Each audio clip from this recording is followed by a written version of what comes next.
კითხვები არის თითქმის ერთი და იგივე. სათითაოდ თვლიან დაავადებებს და ამას თუ მკურნალობ, იმას თუ მკურნალობ. ანუ მაგალითად ავტოიმუნურები ძალიან ბევრნაირია და სათითაოდ რო კითხულობენ, ყველას ერთად რო გავცეთ პასუხი. ხო, ავტოიმუნური დაავადებები ყოველწლიურად თუ არა რაღაც პერიოდის განმავლობაში იმატებს, რაც ალბათ დაკავშირებულია უმეტეს შემთხვევაში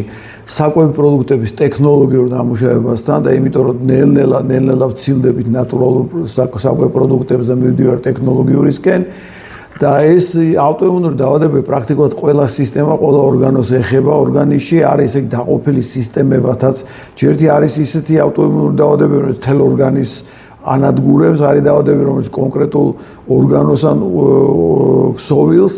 და რა თქმა უნდა ეხება ყველაფერს. ისეთი უნიკალური, ესე იგი, ბჭყალებში ავტოიმუნური დაავადებები, რომელიც თვალს მხედველობას ანადგურებს, შიგნითა ყურს ანადგურებს, ტვინი, ნერვული ქსოვილები, რომელი ერთი ჩამოვთვალო, ხო, ნაირ-ნაირი და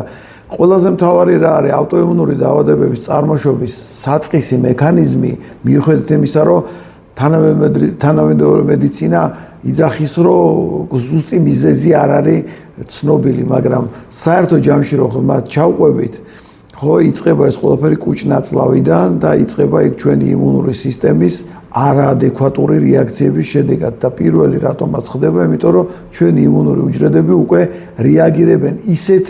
კომპონენტებზე, რომელიც ადრე არ იყო და ხშირ შემთხვევაში ამაში კიდევ მონაწილეობას იღებს ვირუსული ინფექციები და აი ამათი კომბინაცია იძლევა აი ჩვენი იმუნური სისტემის არაადეკვატურ რეაქციას.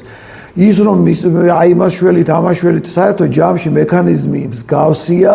და ჩვენ ერთნაირი მიდგომა გვაქვს ყველა ავტოიმუნური დაავადებების მიმართ, თუმცა ყოველ კონკრეტულ დაავადების შემთხვევაში რაღაც დამატებითი კომპონენტები არსებობს. ანუ ავტოიმუნური დაავადებები რაც არ უნდა იყოს, განკურნებადია, მართვადია. ზოგი შეიძლება განიკურნოს, ზოგი შეიძლება რემისიაში გადავიდეს და ყველაზე მთავარი რომ თითქმის ყველა შემთხვევაში პროცესი თითქმის ბოლომდე ჩერდება, ანუ წინ აღარ გარბის, რაც ერთ-ერთი მთავარი ფაქტორია, იმიტომ რომ არის ავტოიმუნური ისე დაავადებები, რომელიც ხშირ შემთხვევაში ძალიან ცუდად თავდება და ხშირ შემთხვევაში მოითხოვს, იმიტომ რომ პროცესი ძალიან არ გაიქცეს დიდი დოზებით